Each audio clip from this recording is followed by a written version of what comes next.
Hi, my name's Nina Fountain. I'm the workplace strategist at Transform Teams. And today I'm talking about how you could manage remote working if COVID-19 continues and you need to do this much more.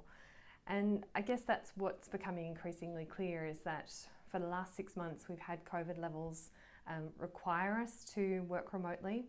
And going forward, it seems like this kind of work is going to be part of the way that we work, where the levels go up and down, whether it's driven by the future of work changes and technology changes, or whether it's driven by business need to bring down costs. So in my view, remote working is really an insurance policy for us going forward to think about how we can do this well. And I guess as in my team, I guess what I've seen is that remote working has been a fantastic boost to that business continuity. So I just recently had a team member announce, unfortunately, that she needs to move back from New Zealand to the UK, and a difficult thing for her and a difficult thing for us as a team. If we were co-located, it would have been even more challenging. But in fact, the only thing that we're going to need to change is the timing of our meetings. And because we've established ourselves as a remote team working from the ground up, it's been remote systems. In fact, I've never met two of my team members, and she's one of them. We will only need to make that small adjustment, so she'll be able to continue to work from the UK for Transform Teams. So, and otherwise it would have been completely impossible if we had started from the ground up as co-located team members. So I'm thrilled about that, thrilled to be able to keep her knowledge in the business and to be able to continue to work together. A really valuable team member, so it's really fantastic that option's still there. So when I think about how we work well together and what the teams that I've worked with, the clients that I've worked with, one of the key frameworks that helps them to get their thinking right about teamwork for working remotely is a little cheesy, corny kind of catchphrase, not really a catchphrase, but just a useful framework. 3 C's, so 3 words all starting with C.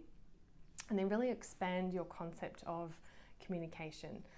When we think about communication, we often think about information flow, the packets of information that go from one person's head to another. And that's the first C, is communication.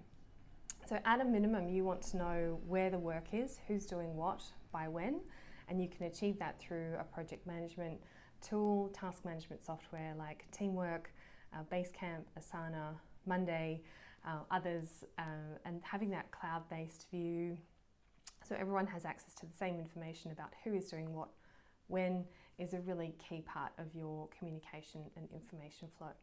Another aspect of communication that is less thought about is collaboration. And as a minimum here, you would want to be designing, this is how I do it, how I recommend it, designing work that involves more than one person. If you design your pieces of work so that they are given just to one person, then you become the center point of all that information flow, and you've actually got to be the coordination point for all of the work going out and coming back to you. Whereas when you design work so that it's achieved collaboratively, there's much more of a networked, or a spaghetti model it's sometimes called, between team members, so that they share information, the knowledge deepens across the team, and people have more ownership and shared involvement in the work. It's a really powerful way to build in that resilience and that continuity across your business.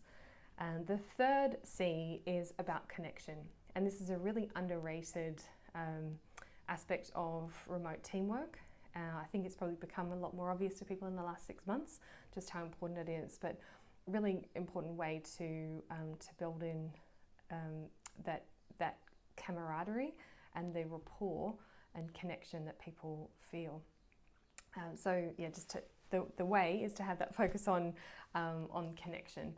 And as a minimum, you want to be creating time at the beginning or at the ends of meetings. I find the beginning a little bit easier, kind of in the margins, giving people a little bit of time to connect, just to talk about their week, what they've been up to, what's important for them, and it's not work focused, it's kind of off work topics. You can also take this further and actually schedule and set up times to talk about people's lives and about how they are. So becoming a bit formal about being informal. That's one of the key changes that needs to occur in remote teams. So I hope that helps. It's three, I'm sure it will help. The 3 C's really help you get your thinking right about teamwork. And you don't want to make the mistake of neglecting the collaboration and the connection aspects, which really help teams to work effectively remotely. Hope that helps. And I'll see you over at transformedteams.co for more videos like this. Feel free to join us over there. See you soon.